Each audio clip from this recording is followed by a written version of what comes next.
हम लोग दक्षिण भारत पढ़ रहे हैं। हम लोग क्या पढ़ रहे हैं? दक्षिण भारत।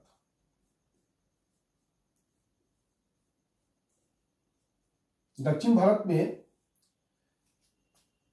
मैं चाहता हूं कि कुछ ऑब्जेक्टिव क्वेश्चन आपको डिस्कस कर दूं। देखिए, दक्षिण भारत में एक शासक थे, चालुक्य शासक। मैंने चालुक्य शासक के बारे में बताया था और लगभग इन लोगों ने चालुक्य की बहुत से ब्रांच थे। चालुक्य के बहुत सारे ब्रांच थे, जैसे बेंगी के चालुक्य हुए, कल्याणी के चालुक्य हुए, बादामी के चालुक्य हुए, सोलंकी के अनिलवाड़ा के चालुक्य हुए। ये विभिन्न चालुक्य शासक थे और ये लगभग 600 साल तक शासन किए दक्षिण भारत में। मैं एक वंश की बात नहीं कर रहा हूं, सारा चालुक्य शासक को मिला के कह रहा हूं। ये सबसे ज्यादा दिन तक दक्षिण भारत में शासन करने वाले अगर कोई शासक होंगे तो चालुक्य शासक ही होंगे, क्योंकि 600 साल तक इन्होंने चालुक्य वंश की विभिन्न शाखाओं ने दक्षिण भारत पर शासन किया। दक्षिण भारत क्या, जैसे गुजरात हुआ, फिर आपका महाराष्ट्र हुआ और आंध्रा का क्षेत्र हुआ, यहीं पर इन लोगों का शासन था बेसिकली। चालुक्य शासक में एक चीनी यात्री मातवालीन, उनका नाम है मातवालीन, ये चीनी यात्री हैं। ये जो है चालुक्य शासक के समय में भारत में आए थे।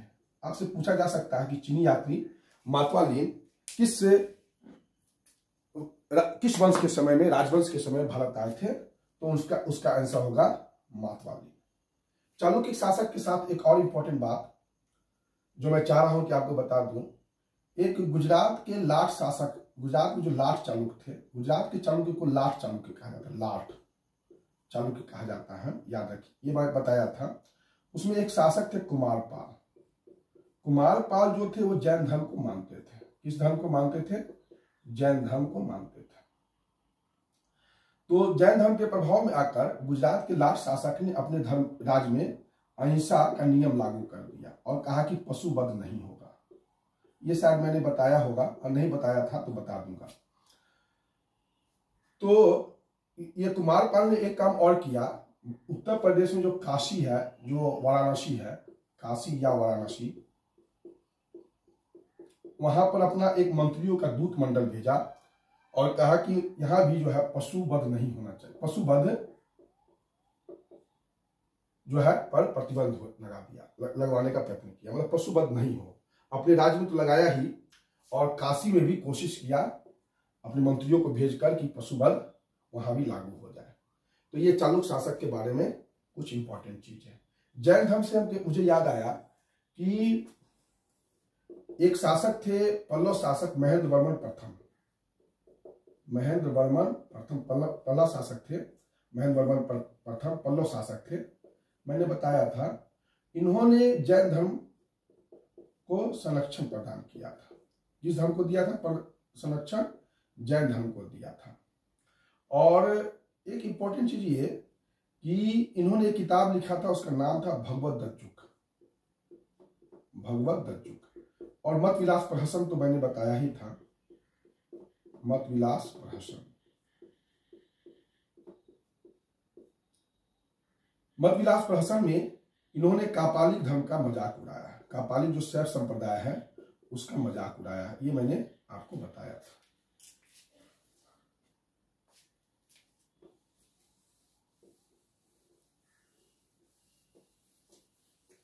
पल्लव शासक के साथ मुझे एक चीज और याद आ गया जो मैं चाह रहा हूं कि डिस्कस कर दूं। शायद लास्ट वीडियो में डेट बताने में कुछ गलती हो गया था, उसको आप लोग सुधार कर लीजिएगा। देखिए, महेंद्र वर्मन प्रथम का जो समय है वह है आपका 600 एडी से 630 एडी तक, ठीक। और जो स्थापत्य कला की शैली भी है महेंद्र वर्मन शैली, उसका भी यही समय है 600 से 630 एडी तक। महेंद्र वर्मन के बाद है नरसिंह वर्मन प्रथम शैली, नरसिंह वर्मन प्रथम या मामल शैली। इनका जो शासन है 630 एडी से 668 एडी। और नरसिंह वर्मन प्रथम के जो 5 शासक बने वो बने परमेश्वर वर्मन प्रथम। परमेश्वर वर्मन प्रथम, इसको थोड़ा सा ध्यान रखिएगा। इनका समय है 668 एडी से 795 एडी, सॉरी 695 एडी। और परमेश्वर वर्मन प्रथम के बाद शासक बने नरसिंह वर्मन द्वितीय। नरसिंह वर्मन द्वितीय, इनका शासन है 695 एडी से 720 एडी। नरसिंह वर्मन द्वितीय को राज सिंह भी कहा जाता है। तो ये शासकों का क्रम है। मैंने आपको बताया था कि जो पल्लव स्थापत्य है, पल्लव स्थापत्य को 4 भाग में बांटा था और उसका डेट जो है थोड़ा सा ठीक कर लीजिएगा। जैसे महेंद्र वर्मन शैली ठीक है, महेंद्र वर्मन शैली जो है आपका 600 एडी से 630 एडी तक है, यहां तक कोई गलती नहीं है।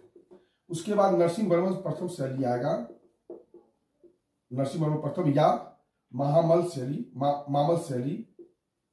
इसका समय 630 एडी से 695 एडी कर लीजिएगा, ठीक। और उसके बाद नरसिंह वर्मन द्वितीय शैली आएगा, इसका समय 695 एडी से 720 एडी कर लीजिएगा। और लास्ट में जो है नंदी वर्मन शैली, ये 720 एडी के बाद कर लीजिएगा। इसको थोड़ा सा आप लोग डेट को सुधार कर लीजिएगा। जो लास्ट क्लास में जो द्रविड़ स्थापत्य पल्लव का बता रहे थे, तो उसको थोड़ा सा आप लोग चेक कर लीजिएगा। इस प्रकार होगा, ठीक।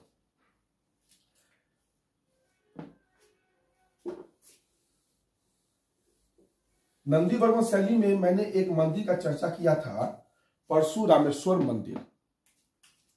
परशुरामेश्वर मंदिर है ना, चर्चा किया था परशुरामेश्वर मंदिर। ये मंदिर जो है गुड्डी मल्लम में है। ये मंदिर कहाँ है? गुड्डी मल्लम में है। परशुरामेश्वर मंदिर जो है गुड्डी मल्लम में है और मातेंगेश्वर मंदिर ये कांची में है, ठीक। और परशुरामेश्वर मंदिर गुड्डी मल्लम में है। पांडे शासक का चर्चा भी आप लोग ध्यान में होगा ही। पांडे में एक शासक थे बेंगी, सॉरी पांडे की राजधानी कहाँ थी? मदुरई। और मदुरई में जो है मीनाक्षी मंदिर काफी इंपॉर्टेंट मंदिर है। मीनाक्षी मंदिर कहाँ है? मदुरई में है, पूछा जा सकता है। और पांडे राज्य का जो लाइफ लाइन नदी है वो है वेंगी नदी। पांडे राज्य में एक नदी थी वेंगी नदी, ये यहाँ की लाइफ लाइन थी। जैसे गंगा हमारे उत्तर भारत के लिए लाइफ लाइन है, उसी प्रकार पांडे राज्य के लिए जो है वेंगी नदी जो है लाइफ लाइन है। और आप कह सकते हैं कि यह बहुत काफी उर्वर भूमि है यहाँ की ये भूमि काफी उर्वर है। तो ये सब थोड़ा सा ध्यान में रखना होगा आपको। एक चीज और, एक बंदरगाह का नाम है मोट्टुपल्ली बंदरगाह। मोट्टुपल्ली बंदरगाह, ये बंदरगाह कहाँ है? तो आंध्र प्रदेश में कृष्णा जिला है। आंध्र प्रदेश में कौन सा जिला है? कृष्णा जिला है। उस जिला पर यह बंदरगाह है, मोट्टुपल्ली बंदरगाह। ये वारंगल का जो काकतीय वंश था उन्हीं लोगों का बंदरगाह था। काकतीय वंश, गणपति राजाओं का यहाँ पर कब्जा था वारंगल पर, काकतीय वंश पर, उन्हीं का ये बंदरगाह था। मार्को पोलो जो इटली का यात्री था इस बंदरगाह पर आया था, मोट्टुपल्ली पर आया था। उसने ही बताया है कि मोट्टुपल्ली जो है काकतीय वंश का एक प्रमुख बंदरगाह। ये सूचना हमें मार्को पोलो देता है।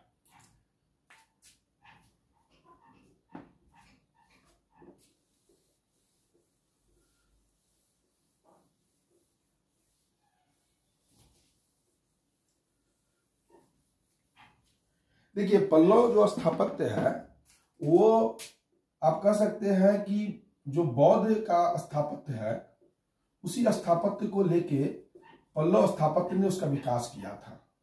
मतलब पल्लव स्थापत्य की जो आप कह सकते हैं कि प्रेरणा था वो बौद्ध स्थापत्य था, लेकिन उसको एक नया रूप दिया और उसको पल्लव स्थापत्य या द्रविड़ स्थापत्य का रूप दिया और इसको जो है चोल और पांड्य शासकों ने पराकाष्ठा पर पहुंचाया।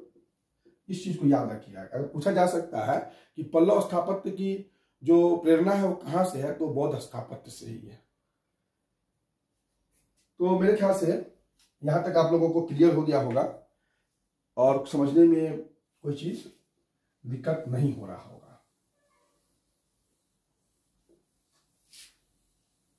अब हम लोग, मैं आप लोगों से एक वादा किया था लास्ट वीडियो में कि दक्षिण भारत का मैं आपको एक ऐसा तरीका बताऊंगा कि पढ़ने और समझने में आसानी हो, क्योंकि दक्षिण भारत कहीं ना कहीं बहुत सारी आधुनिक सामाजिक राजनीतिक समस्याओं जो हमें देखने को मिलता है, कहीं ना कहीं उसका जो जड़ है वो प्राचीन भारत में ही छुपा हुआ है।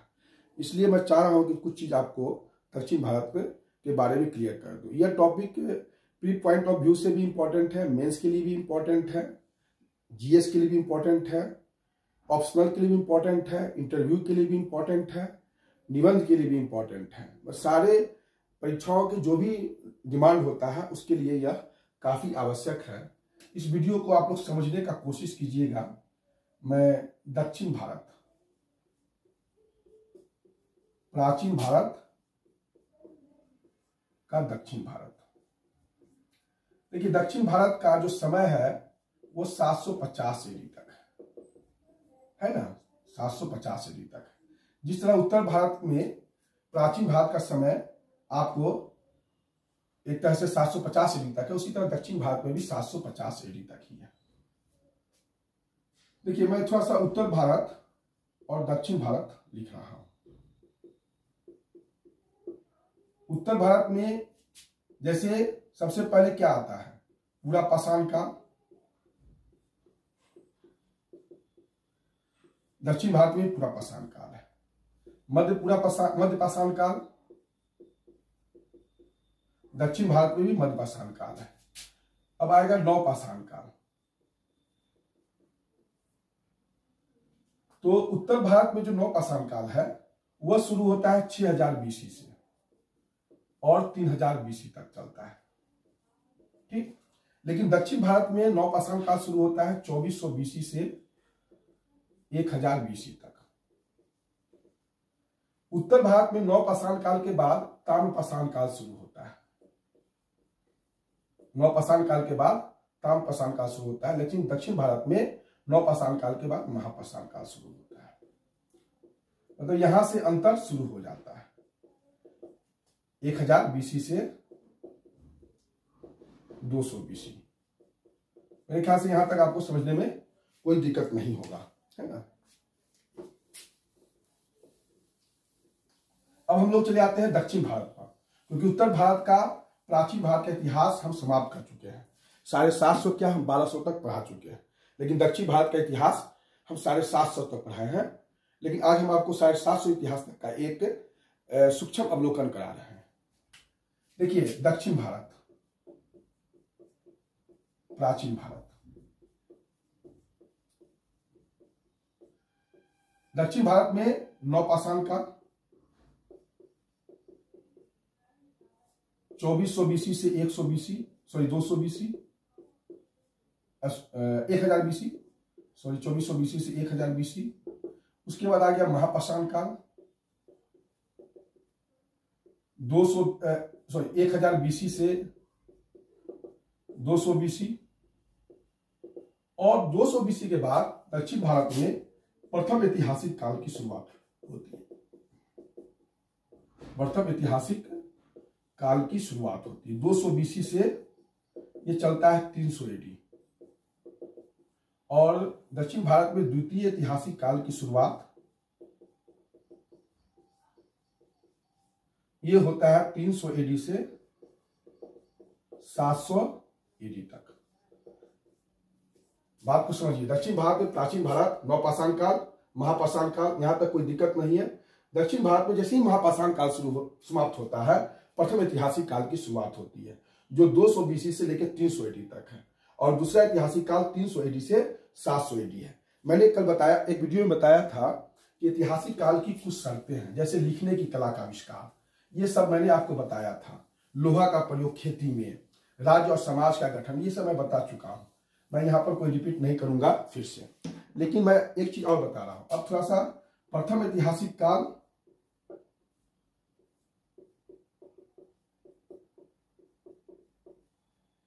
और दूसरा ऐतिहासिक काल, दक्षिण भारत का। इसका थोड़ा सा अंतर का बिंदु समझ लीजिए। पहला ऐतिहासिक काल का समय है आपका 200 BC से 300 AD, और दूसरा है 300 AD से 700 AD। प्रथम ऐतिहासिक काल की जो सबसे पहली विशेषता है वह है सातवाहन राज।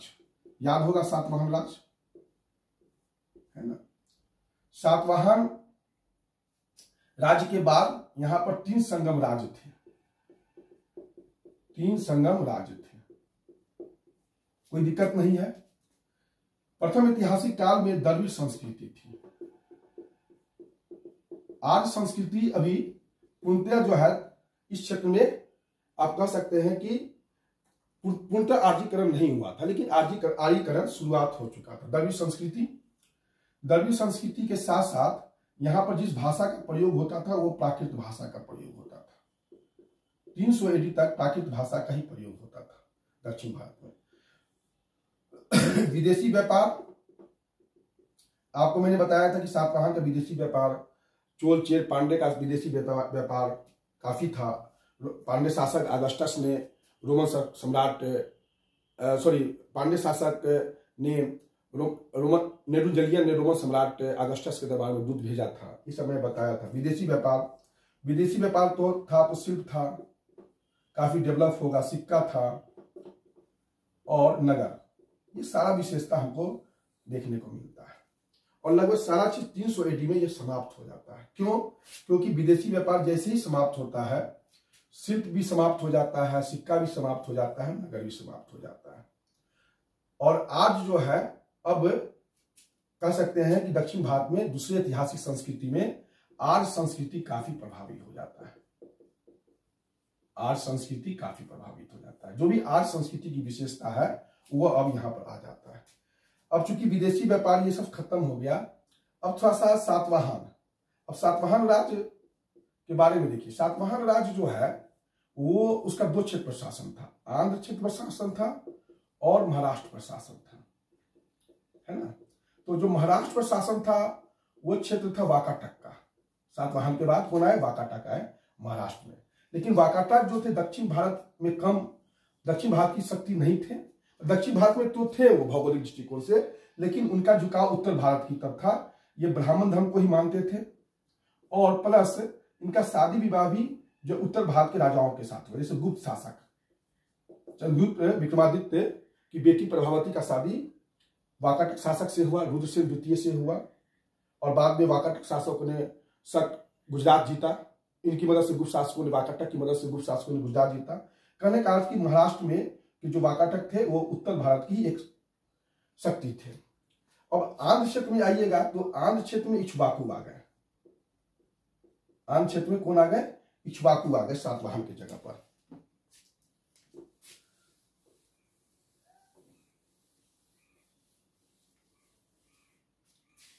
आंध्र क्षेत्र में कौन आ गए? इक्ष्वाकु आ गए।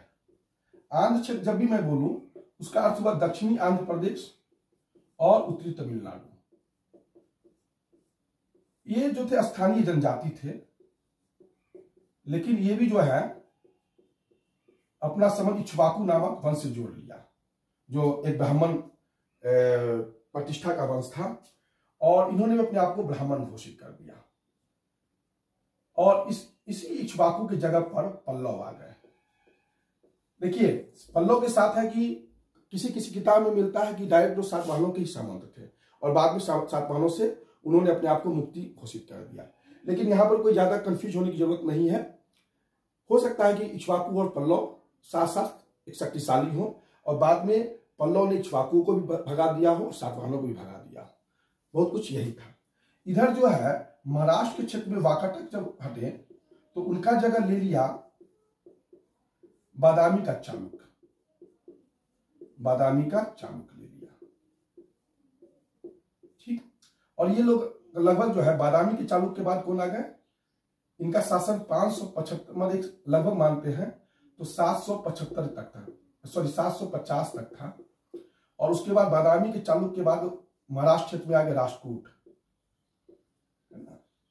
राष्ट्रकूट आ गए। और फिर राष्ट्रकूट लगभग जो है 750 से 900 850 मतलब इतना ही तक मानिए कि राष्ट्रकूट के बाद आ गए चोल, नहीं राष्ट्रकूट पल्लव आ जाएंगे ना।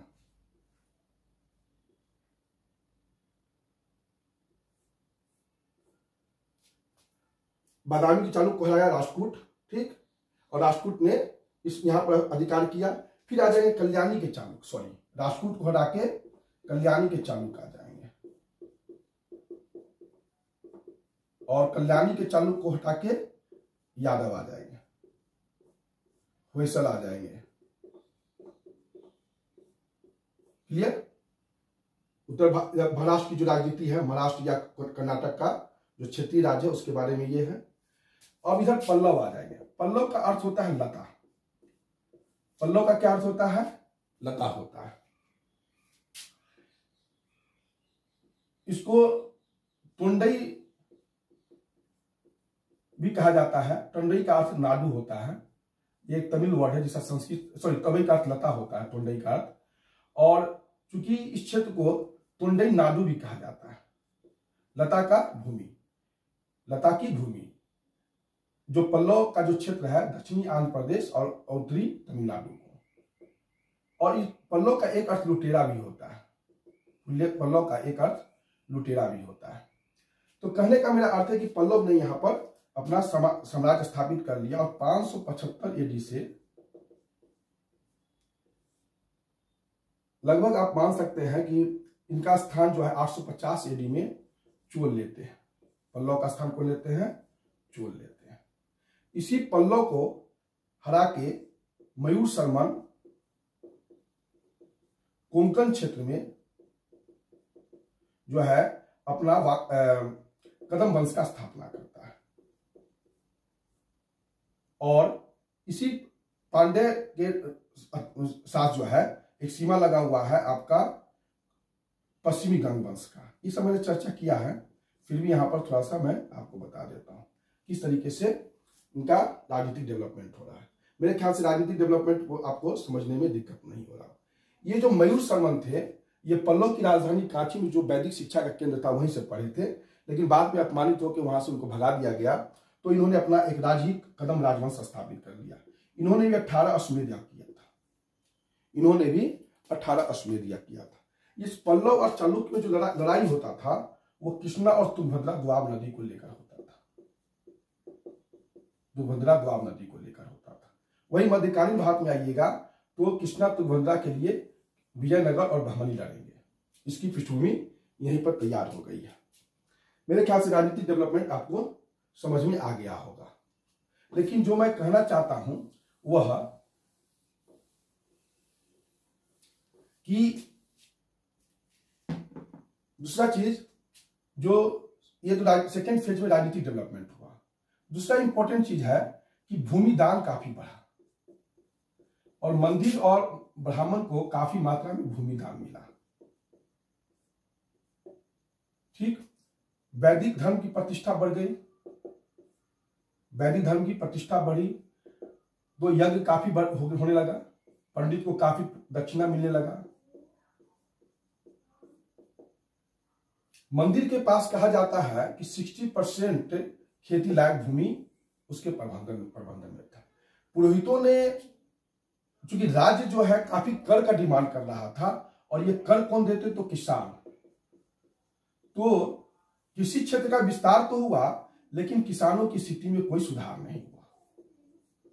किसान की स्थिति में कोई यहां पर आपको सुधार देखने को नहीं मिलता है। लेकिन किसान से काफी कर लिया जाता था। किसान से कर जो है आप कह सकते हैं कि राजा भी लेते थे और पुरोहित भी लेते थे। और राजा कर तो किसान से लेते थे लेकिन वो कार्य किसका करते थे? पुरोहित का। क्यों करते थे? क्योंकि जो राजा थे ये कहीं ना कहीं इनको चाहिए क्षत्रिय या ब्राह्मण का दर्जा। तो ये दर्जा कौन देते? पुरोहित देते। तो पुरोहितों ने राजा को क्षत्रिय या ब्राह्मण होने का दर्जा दिया और बदले में राजा से पुरोहित ने भारी मात्रा में भूमि दान लिया और इन पुरोहितों ने जो है उस भूमि पर खेती करवाया और नए नए क्षेत्रों पर कृषि करवाया, कृषि पंचांग की जानकारी दी और मवेशी पालन भी इन लोगों को सिखाया। लेकिन कर की मात्रा इतनी थी कि इन किसानों का स्थिति कोई सुधार नहीं हुआ।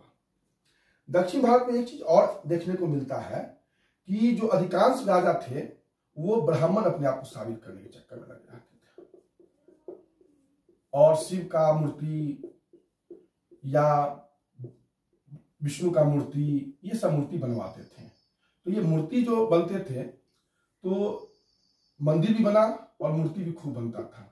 इसलिए कहा जाता था कि पहले जो है दक्षिण भारत में पाषाण का देश था ये, लेकिन सेकेंड फेज में आके, दूसरा ऐतिहासिक फेज में आके ये मंदिर का देश हो गया। काफी मंदिर बनने लगे यहाँ। ये सब मैं क्यों कह रहा हूं, कुछ चीजें वो आप समझिएगा।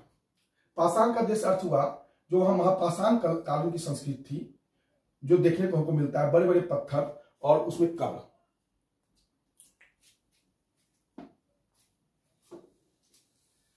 दक्षिण भारत में संस्कृत का जो प्रयोग हुआ वो 400 ईडी के बाद हुआ। दक्षिण भारत में संस्कृत का जो प्रयोग हुआ वो 400 ईडी के बाद हुआ और उसके बाद संस्कृत यहाँ की आधिकारिक भाषा बन गई। प्राकृत जो है चला गया, समाप्त हो गया एक तरह से। तो ये सब जो है दक्षिण भारत में कुछ चीज है। दक्षिण भारत में जो कास्ट सिस्टम है वो मैं एक चीज इंपॉर्टेंट बात बता रहा हूं कि दक्षिण भारत के अधिकांश राजा जो है ब्राह्मण होने का दावा किए। तो इससे एक चीज हुआ कि दक्षिण भारत में क्षत्रिय उस तरीके से डेवलप नहीं हो सके जो उत्तर भारत में डेवलप हुए, और क्षत्रिय भारत में वैश्य की भी वही स्थिति थी। वैश्य भी डेवलप नहीं कर सके क्योंकि सारा चीज जो है अब भूमि संबंधित, भूमिदान की प्रथा, कृषि अर्थव्यवस्था आ गया और कृषि अर्थव्यवस्था में व्यवसायी का कोई रोल नहीं था। और दूसरा चीज, यहां पर किसान और कारीगर इंपॉर्टेंट हो गए, लेकिन इन किसान और कारीगरों की स्थिति कोई बहुत अच्छी नहीं थी और ये शूद्र की तरह हो गए। तो कहने का अर्थ कि समाज में जो है वहां पर दो ही वर्ग रह गया, ब्राह्मण और शूद्र। बाकी जो क्षत्रिय और वैश्य का जो मध्यवर्ती वर्ग था, वो जो आज संस्कृति का प्रभाव था, जो उत्तर भारत में देखने को मिलता है कि ब्राह्मण, क्षत्रिय, वैश्य, शूद्र, उस प्रकार का यहाँ पर आपको सामाजिक विविधीकरण नहीं देखने को मिलता और शायद इसकी नींव इसी काल में पड़ चुकी थी। इसलिए जाति का जो जाति मूवमेंट हुआ सबसे ज्यादा वो दक्षिण भारत में ही सबसे पहले हुआ। इसके पीछे कारण यही था क्योंकि ब्राह्मणों का जो डायरेक्ट शूद्रों पर, आप कह सकते हैं कि शूद्र पर जो उनका आर्थिक शोषण होता था, सामाजिक शोषण होता था, उसको डायरेक्ट जो है शिकार सबसे पहले यही लोग हुए। इसलिए सबसे ज्यादा मूवमेंट आप, जातिवादी मूवमेंट आप दक्षिण भारत में ही देखते हैं। दूसरा चीज इंपॉर्टेंट है कि ये विद्रोह अंग्रेज के आने के बाद ही हुए, ऐसा नहीं है। 600 BC में ही, 600 AD में ही दक्षिण भारत में एक विद्रोह हो गया था, कलाभ विद्रोह, और इसको सपोर्ट करते थे बौद्ध धर्म के लोग। और ये विद्रोह जो था ब्राह्मण धर्म के विरुद्ध था और भूमिदान के विरुद्ध था। जो ब्राह्मण को भूमिदान मिलता था और उस सामाजिक आर्थिक व्यवस्था के विरुद्ध भी विद्रोह था। ये जो कलाभ थे ये चोलों से अपना राज्य छीने थे और 75 वर्ष तक शासन किए, और इनके विद्रोह को दबाने के लिए तत्कालीन दक्षिण भारत की सभी शक्तियां एक हो गई। आपस में तो लड़ती थी, लेकिन इस विद्रोह को दबाने के लिए सारी दक्षिण भारत की शक्तियां एक हो गई, चाहे वो पांड्य हो, पल्लव हो, उसके बाद चालुक्य शासक हो, बेनी का चालुक्य हो, ये सभी एक होकर इस विद्रोह को दबाया। समझिए कि ये विद्रोह कितना प्रगतिशील विद्रोह था जो 600 AD में हुआ था, और उस समय जो ब्राह्मणों का जो भूमिदान प्रथा, जो आर्जीकरण के विरुद्ध या एक तरह से रिएक्शंस था।